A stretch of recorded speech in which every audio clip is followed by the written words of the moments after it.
Welcome to our series featuring the audio edition of my book Iris After the Incident, narrated by Rachel Coates.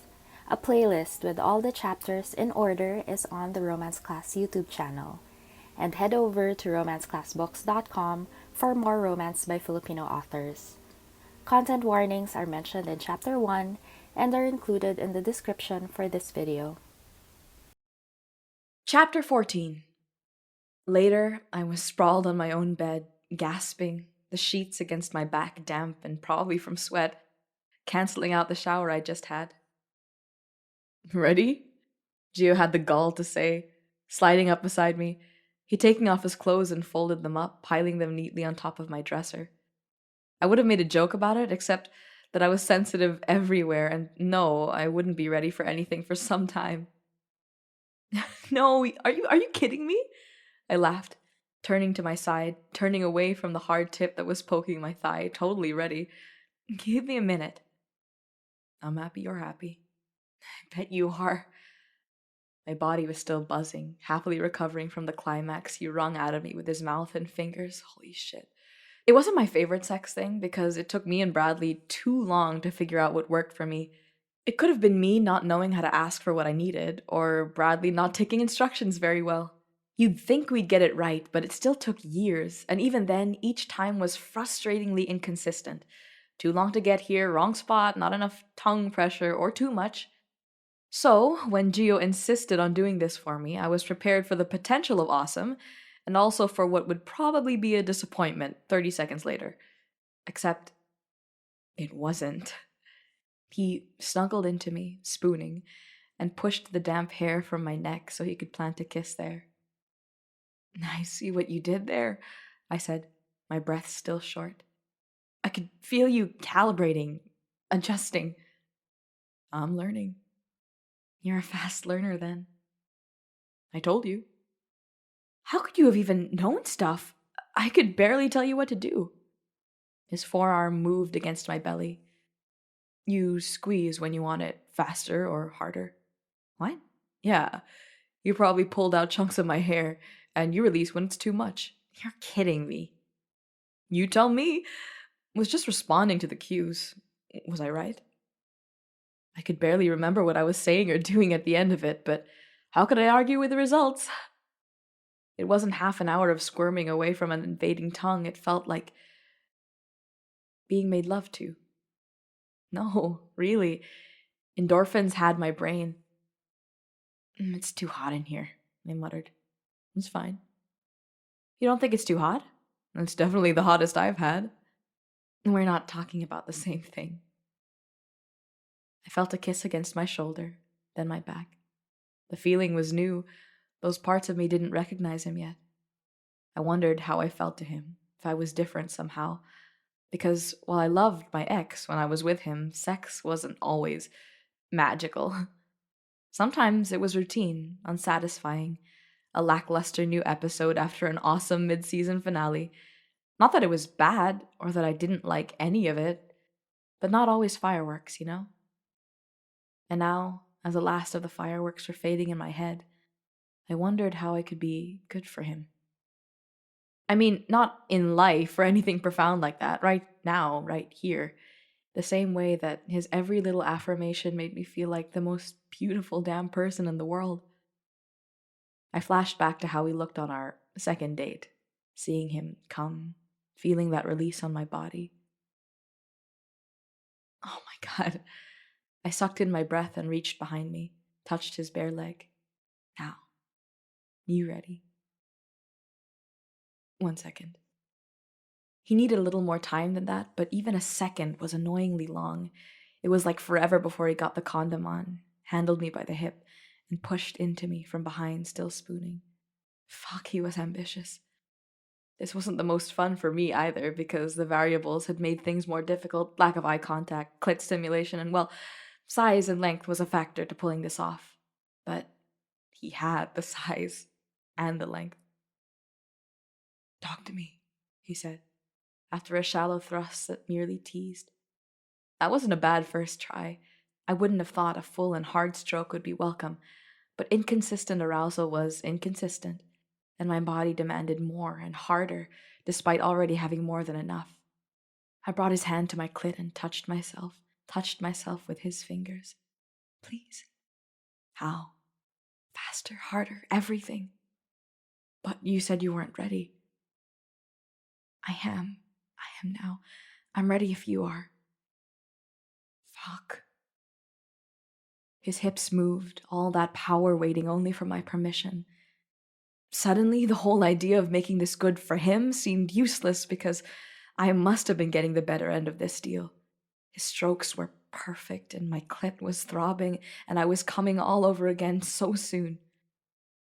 I knew he'd come because I felt that tension in his hands, felt him grow rigid behind me, heard him grunt against my shoulder. He was still inside me, but I told myself not to freak out. I was updated on my pill. It wasn't a fertile time of the month, and he was wearing protection. He pulled out, slick and smooth. Everything okay there? I asked. Yeah. Condom didn't break. I was thinking about whether or not to shower again when he joined me back on the bed. I was thinking of asking him if he wanted to join me. But then I didn't feel like doing anything but breathe. Breathe in the scent of him. And this was how I fell asleep. Flexible work hours and no morning meetings meant that I didn't panic when I woke up at 10 o'clock on a Tuesday and saw him still there beside me. The room was too cold. I slept at the same level of air conditioning every night, but usually with more clothes on. We had somehow drifted off to opposite ends of the bed, touching only by the toes. I had the entire blanket. Hey. His head had been facing the other way too. He turned it towards me, opening his eyes just barely. You have to go. I've got another hour.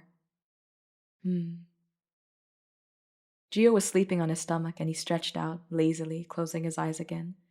The muscles of his back moved as he searched for the right position to make him comfortable. Muscles that dipped and then rose up again into that bare butt that I now shamelessly looked at.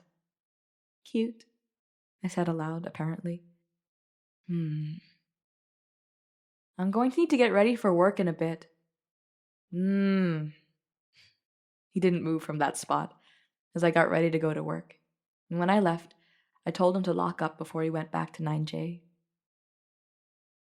So, my state of mind as I got into the office on Tuesday, I have a lover. This was the state of mind that got me through a potentially stressful turnover session with Miley, who was serious about having me step up and represent the office in meetings with schools and donors again. As she handed me printouts and updated me on the new dean of this school and the new aid agency that pledged this much, instead of my stomach churning and figuring out how to worm my way out of it, I nodded and took notes and didn't at all disagree with anything she said. Even when what she was telling me was that my work life was going to drastically change and in the exact opposite of the way I'd been doing it for the past 2 years. No big deal. I had a lover. Not that it made it easier, but nothing took my mind off this better than thinking about sex several times in an hour. Got it? Miley asked. Something she did out of habit, and had now become my cue to look at my notes and look serious and nod. Yeah, I said. Then you're ready to join me at the meeting later. Oh, that's today? I checked the calendar she had laid out on her desk, and there it was. A meeting with a partner funding foundation, a semi-annual thing that I'd stopped attending. Since I didn't exactly respond with pep, Miley's brow immediately registered a frown. Do we need to talk about this some more? No. I was quick to correct my lack of pep, and maybe overdid it. I'm sorry, it's been a while. That's all. We're going to talk about this anyway. Do you feel that I'm pushing you? You don't think I'm drastically underqualified for this? You're 24, aren't you? Yeah. Miley smoothed her hair from where it started near her temple and down to the ends near her shoulders, where they curled up a bit. Another thing she did, usually when she was about to begin a presentation or a speech, she was about to speech me. I still remember being 24. That was when Carl and I began planning what we want to do for the rest of our lives, and that led us to starting this. I also know that no one else thought I was old enough to do anything worthwhile when I was 24. I want to believe that you can take over because you've been doing so much of the work. And all you need to do next is start talking to people. Are we on the same page on that? Yes, I said. Yes, I understand that. So, the only reason this won't work, really, is if you don't want to do it, which I told you I'll understand if you're impatient and want to change. But won't your dad have a problem with. My dad, as I said, doesn't care too much about who runs this when I'm not around, as long as it doesn't lose him money. He's not concerned about the reputational risk? First of all, it was horrible that I even had to learn that term, reputational risk. But now it was part of my vocabulary. It was part of Miley's, too. She always went tense when I used it. She was that for a second. And then she relaxed and even laughed a bit. I'm going to tell you something about my dad, and anyone else you'll be working with who has some influence over your future, she said. When they've made up their mind about you, good luck trying to convince them of anything else. That's when you pack up and look for other people to have influence over your future. While they haven't made up their minds, though, you be exactly what you want to be and work how you want to work. You think he hasn't made up his mind about me? I think he doesn't care until you prove you can't handle this. You could also hire someone else. Someone with experience to do this. You know how much it would cost us to replace me? So, I'm cheaper to keep around and keep the lights on. Now you see how my dad will see it. But that's not how you'll work, won't you? I'm counting on you to keep it going, and I'll make sure you get paid right. Too young, too inexperienced, too reputationally damaged, I was giving myself those labels. Miley wasn't. Still, she and her brother had let me work under a rock when I wanted to work under a rock, but life had to go on. Let's do this, I said. Let's get more money today. That was Chapter 14 of Iris After the Incident, narrated by Rachel Coates. Text and production copyright by Mina Villasquera. Work and career do end up being part of romance books in one way or another.